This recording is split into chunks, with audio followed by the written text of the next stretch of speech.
ก็ยังไม่ถึงกล้องชายแดนนะครับก็ขออนุญาตเป็นแสนเพชรก่อนนะครับแสนเพชรไอเสือดาวกับแสนเดือนนะครับคู่ต่อไปแสนเพชรไอเสือดาวกับแสนเดือนท่าราชการโดดยังนะครับยังไม่ถึงกล้องชายแดนขอไปเรื่อย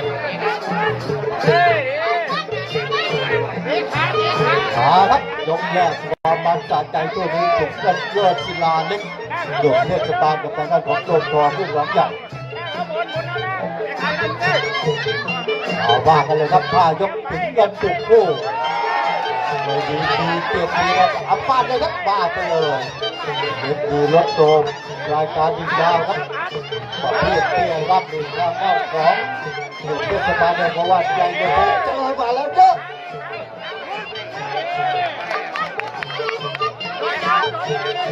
ปั้นขาเลยขาเลย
ผู้ต่อไปเป็นผู้ชายโยเกียรติตัดที่2ลงเดินที่อำเภอศรีสะเกษครับไอ้เรือไม่ต้องเล่นไอ้เรือผู้ต่อไปครับทีมงานแสนเพชรกับแสนเดือนเอาเดินมันเบาๆครับ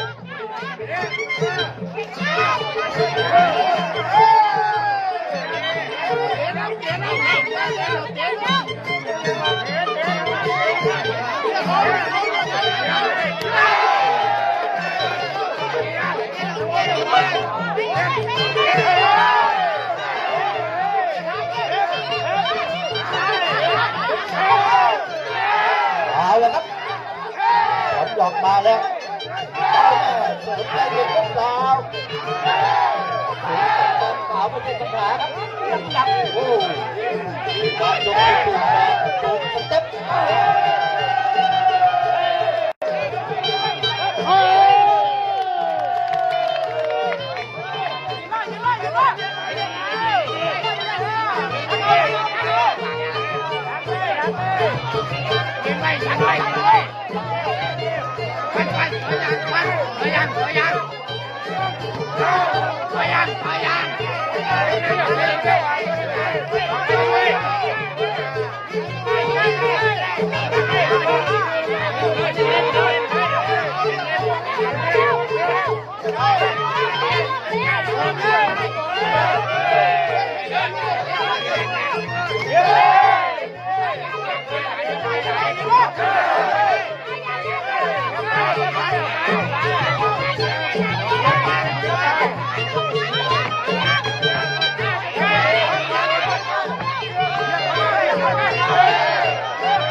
เป็นไรไม่เป็นไร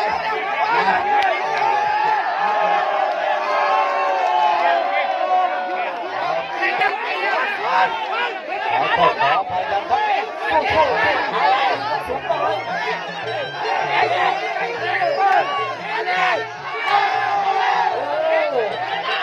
โอ้ยสุดยอดสู้สู้สู้สู้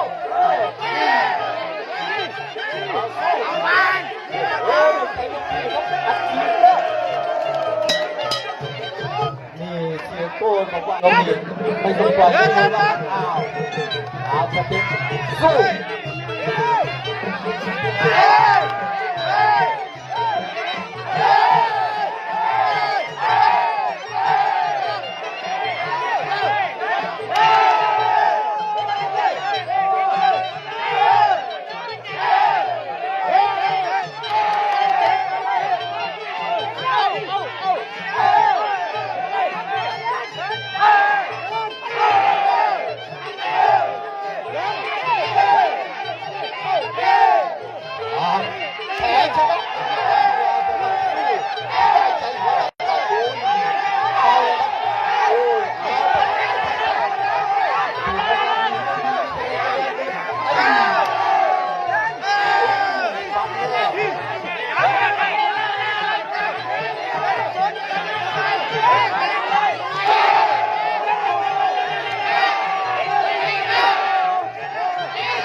ที่ห้ายกสุดท้ายลูกพี่ไปเชียร์ข้างหน้าครับลูกพี่ครับไปเชียร์ข้างหน้าครับลูกพี่ไปเชียร์ข้างหน้าครับเชียร์ข้างหน้าครับเชียร์ข้างหน้าครับเป็นหน้าที่ของเจ้าหน้าที่ที่จะได้ทำงานตรงนี้โอ้โห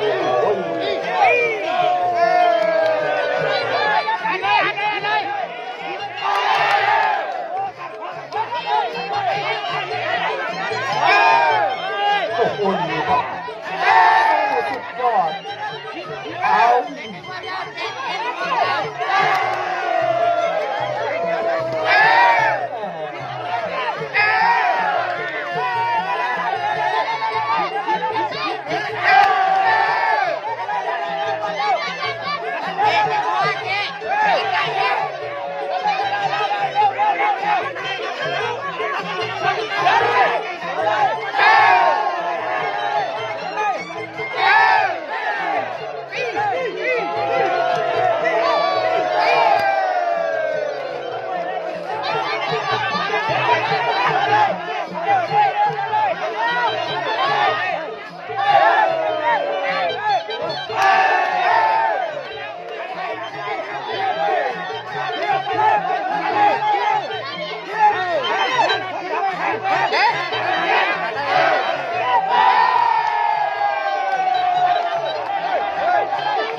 ผู้หญิงรางวัลพิเศษเจอเลยครับเสียโก้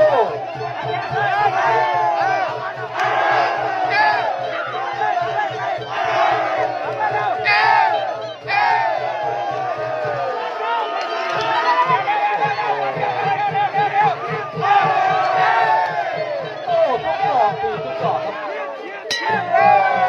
ดอกสุดท้ายโอ้โหสปิริตของคนรุ่นใหม่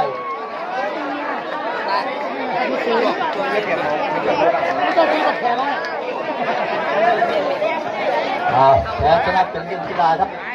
ประการให้ความยุติธรรมเสมอ ครับครับ ประการได้เป็นคะแนนชูมือไปที่น้ำเงินครับเป็นโดมทองรูปหนองจักร